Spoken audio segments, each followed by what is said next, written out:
क्रांति के मशाल से मशाल को देश की जवान तू जलाय जा अशी मनसोक्त गावपाची संधी आमका ओगीच मेळना. 1946 ची खबर. भारत छोडो या चळवळीत डॉक्टर राम मनोहर लोहियाक लाहोर बंदखणीत घाल्लो. थंयच्यान सुटका जावन विसव घेवपाक ते गोंयाक आपले इश्ट डॉक्टर जुलिया मेनेझीस हांचे घरा येयले. डॉक्टर राम मनोहर लोहिया गोंयान आयल्या ही खबर गोंयच्या राष्ट्रभक्तांक कळली. ते सोमत्यात वचून तांकां पुर्तुगेजाचे जुल्म हाचे बद्दल सांगले. 18 जून या दिसा मडगांवां एक व्हडली सभा घेवपाचे थारायले. हांव स्वताच उबो रावता. गोंयकारांनी भंय सोडून येवचे अशें डॉक्टर राम मनोहर लोहियान म्हळें.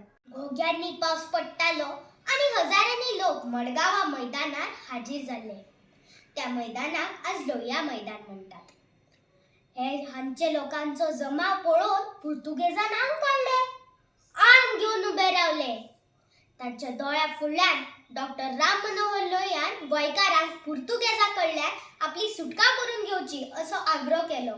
पुर्तुगेज अधिकाऱ्यान आपले पिस्तूल डॉक्टर राम मनोहर लोहियांच्या कांसुल्यार तेकयले. केलो तांचो अटक. व्हेलो तांकां मडगांवां चौकीर. हे लोकांची गर्दी.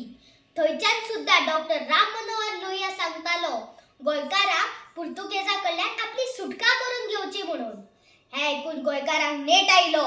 दुसऱ्याच दिसा डॉक्टर राम मनोहर लोहिया कुळे रेल्वे स्टेशनार व्हरून गोंया भायर धाडलो. ताचे उपरांत ही चळवळ 19 डिसेंबर 1961 म्हणसर वाडत गेली. शेवटी आम्ही एका स्वतंत्र भारताचे भाग झाले. तांकां म्हजो धीट सलाम आणि नमस्कार आणि तुमकां सगळ्यांक क्रांती दिसाची परबी. देव बरें करूं.